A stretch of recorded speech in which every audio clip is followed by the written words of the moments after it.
ਨੂੰ ਸਮਰਪਿਤ ਆਜ਼ਾਦੀ का सफ़र तहत ਅਸੀਂ ਭਾਰਤ ਦੀ ਆਜ਼ਾਦੀ ਵਿੱਚ ਯੋਗਦਾਨ ਪਾਉਣ ਵਾਲੇ ਵੱਖ-ਵੱਖ ਮੰਨੇ ਪਰਮੰਨੇ ਅਤੇ ਗੁੰਮਨਾਮ ਆਜ਼ਾਦੀ ਸੰਗਰਾਮੀਆਂ ਦੇ ਜੀਵਨ ਦੇ ਪਹਿਲੂਆਂ ਤੋਂ ਤੁਹਾਨੂੰ ਜਾਣੂ ਨੂੰ ਕਰਵਾਉਂਦੇ ਹਾਂ।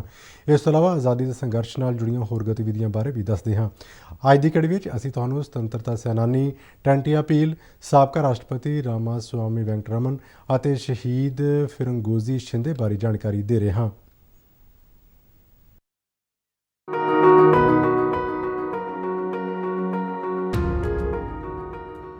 ਅੱਜ ਦੀ ਘੜੀ ਵਿੱਚ ਅਸੀਂ ਯਾਦ ਕਰ ਰਹੇ ਹਾਂ ਮਹਾਨ ਸੁਤੰਤਰਤਾ ਸੈਨਾਨੀ ਅਤੇ ਭਾਰਤ ਦੇ ਰਾਬਿਨ ਹੁੱਡ ਕਹੇ ਜਾਣ ਵਾਲੇ ਟੰਟਿਆ ਭੀਲ ਨੂੰ। ਅੰਗਰੇਜ਼ ਹਕੂਮਤ ਖਿਲਾਫ ਸੰਘਰਸ਼ ਕਰਦੇ ਹੋਏ 4 ਦਸੰਬਰ 1899 ਨੂੰ ਸ਼ਹੀਦ ਹੋ ਗਏ ਸਨ। ਟੰਟਿਆ ਭੀਲ ਨੇ 12 ਸਾਲ ਤੱਕ ਅੰਗਰੇਜ਼ੀ ਹਕੂਮਤ ਖਿਲਾਫ ਹਥਿਆਰਬੰਦ ਸੰਘਰਸ਼ ਕੀਤਾ। ਵਧੇਰੇ ਸਾਹਸੀ ਟੰਟਿਆ ਭੀਲ ਅੰਦਰ ਵਿਦੇਸ਼ੀ ਹਕੂਮਤ ਨੂੰ ਜੜੋਂ ਪੁੱਟ ਸੁੱਟਣ ਦਾ ਜਨੂੰਨ ਸੀ। ਟੰਟਿਆ ਭੀਲ ਦਾ ਜਨਮ ਮੱਧ ਪ੍ਰਦੇਸ਼ ਦੇ ਖੰਡਵਾ ਜ਼ਿਲ੍ਹੇ ਦੇ ਬਡਾਡਾ ਪਿੰਡ ਵਿੱਚ ਹੋਇਆ ਸੀ। ਉਹ ਅੰਗਰੇਜ਼ਾਂ ਨੂੰ ਸਬਕ ਸਿਖਾਉਣਾ ਚਾਹੁੰਦੇ ਸਨ ਅਤੇ ਸਮਤਾਵਾਦੀ ਸਮਾਜ ਦਾ ਸੁਪਨਾ ਸਾਕਾਰ ਕਰਨਾ ਚਾਹੁੰਦੇ ਸਨ। ਭਾਰਤ ਨੂੰ ਅੰਗਰੇਜ਼ਾਂ ਦੀ ਗੁਲਾਮੀ ਤੋਂ ਮੁਕਤ ਕਰਾਉਣ ਦੇ ਜੋਸ਼ ਅਤੇ ਜਨੂੰਨ ਭਰੇ ਆਪਣੇ ਕਾਰਨਾਮਿਆਂ ਕਾਰਨ ਉਹ ਵਾਰ-ਵਾਰ ਫੜੇ ਗਏ ਅਤੇ ਕਈ ਵਾਰ ਜੇਲ੍ਹ ਤੋੜ ਕੇ ਫਰਾਰ ਹੋ ਗਏ। ਉਹ ਇੱਕ ਕੁਸ਼ਲ ਨਿਸ਼ਾਨੇਬਾਜ਼ ਅਤੇ ਗੁਰੀਲਾ ਯੋਧਾ ਸਨ। ਦਾਵਾ ਜਾਂ ਫੜੀਆ ਉਹਨਾਂ ਦਾ ਮੁੱਖ ਹਥਿਆਰ ਸੀ ਅਤੇ ਬਾਅਦ ਵਿੱਚ ਉਹਨਾਂ ਨੇ ਬੰਦੂਕ ਚਲਾਉਣਾ ਵੀ ਸਿੱਖ ਲਿਆ। ਆਪਣੀ ਜਵਾਨੀ ਦੀ ਉਮਰ ਤੋਂ ਜ਼ਿੰਦਗੀ ਭਰ ਸੰਘਣੇ ਜੰਗਲਾਂ, ਘਾਟੀਆਂ ਅਤੇ ਪਹਾੜਾਂ ਵਿੱਚ ਰਹਿਣ ਵਾਲੇ ਟੰਟਿਆ ਨੇ ਸ਼ਕਤੀਸ਼ਾਲੀ ਬ੍ਰਿਟਿਸ਼ ਸਾਮਰਾਜ ਦੀ ਪੁਲਿਸ ਅਤੇ ਹੋਲਕਰ ਰਾਜ ਦੀਆਂ ਸੈਨਾਵਾਂ ਨਾਲ ਲੋਹਾ ਲਿਆ। ਟੰਟਿਆ ਨੇ ਕਈ ਵਾਰ ਪੁਲਿਸ ਨੂੰ ਚਕਮਾ ਦਿੱਤਾ।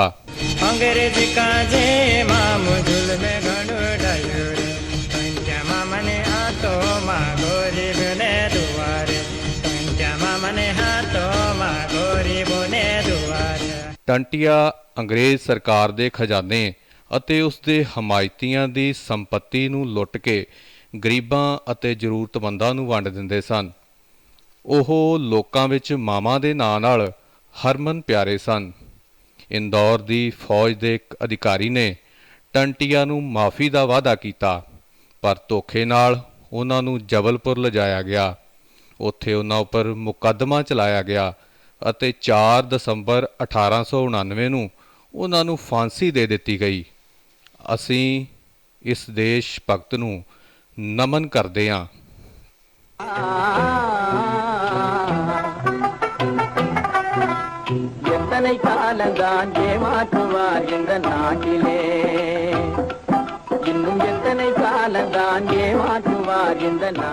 ਅੱਜ ਹੀ ਜਨਮ ਹੋਇਆ ਸੀ ਸੁਤੰਤਰਤਾ ਸੈਨਾਨੀ ਅਤੇ ਭਾਰਤੀ ਗਣਰਾਜ ਦੇ 8ਵੇਂ ਰਾਸ਼ਟਰਪਤੀ ਰਾਮਾ ਸਵਾਮੀ ਵੈਂਕਟਰਮਨ ਦਾ।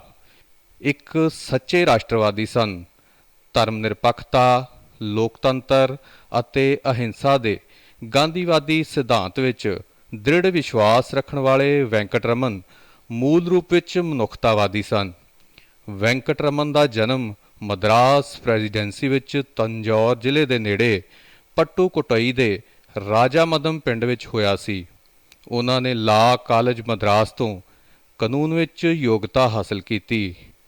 ਵੈਂਕਟਰਮਨ ਨੂੰ 1935 ਵਿੱਚ ਮਦਰਾਸ ਹਾਈ ਕੋਰਟ ਵਿੱਚ ਨਾਮਜ਼ਦ ਕੀਤਾ ਗਿਆ ਸੀ। ਕਾਨੂੰਨ ਦੀ ਪ੍ਰੈਕਟਿਸ ਕਰਦੇ ਹੋਇਆਂ ਵੈਂਕਟਰਮਨ ਬਰਤਾਨੀਆ ਦੀ ਉਪਨਿਵੇਸ਼ਕ ਗੁਲਾਮੀ ਤੋਂ ਭਾਰਤ ਦੀ ਸੁਤੰਤਰਤਾ ਦੇ ਅੰਦੋਲਨ ਵਿੱਚ ਸ਼ਾਮਲ ਹੋਣ ਲਈ ਪ੍ਰੇਰਿਤ ਹੋਏ। ਉਹਨਾਂ ਨੇ 1942 ਦੇ ਭਾਰਤ ਛੱਡੋ ਅੰਦੋਲਨ ਵਿੱਚ ਸਰਗਰਮੀ ਨਾਲ ਹਿੱਸਾ ਲਿਆ, ਜਿਸ ਲਈ ਉਹਨਾਂ ਨੂੰ 2 ਸਾਲ ਲਈ ਜੇਲ੍ਹ ਭੇਜ ਦਿੱਤਾ ਗਿਆ।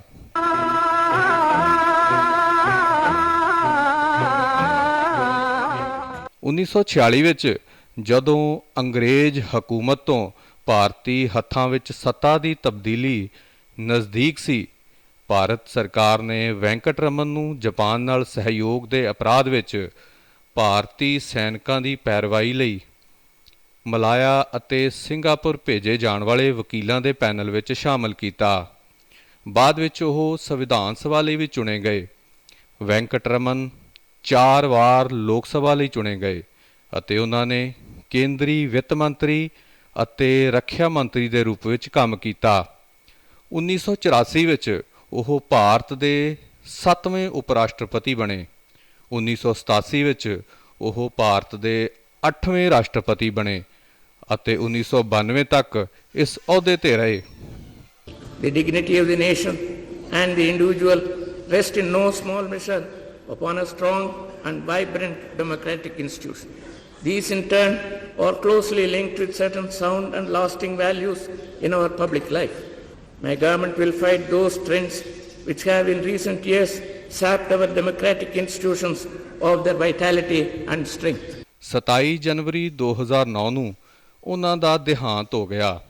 ਰਾਮਾਸਵਾਮੀ ਵੈਂਕਟਰਮਨ ਉਮਰ ਭਰ ਲੋਕ ਭਲਾਈ ਲਈ ਵਚਨਬੱਧ ਰਹੇ। ਮਹਾਨ ਰਾਸ਼ਟਰਵਾਦੀ ਰਾਮਾਸਵਾਮੀ ਵੈਂਕਟਰਮਨ ਨੂੰ ਸਾਡਾ ਨਮਨ।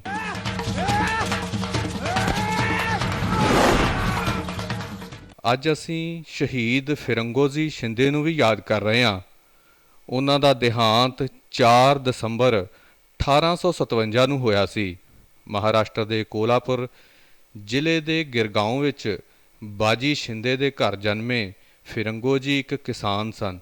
ਉਹਨਾਂ ਨੇ ਦਸੰਬਰ 1857 ਵਿੱਚ ਕੋਲਾਪੁਰ ਦੇ ਮਹਾਰਾਜਾ ਚੀਮਾ ਸਾਹਿਬ ਦੀ ਗ੍ਰਿਫਤਾਰੀ ਤੋਂ ਬਾਅਦ ਮਹਿਲ ਵਿੱਚ ਅੰਗਰੇਜ਼ ਸੈਨਾ ਦੇ ਕੈਂਪ 'ਤੇ ਹਮਲੇ ਵਿੱਚ ਹਿੱਸਾ ਲਿਆ ਸੀ।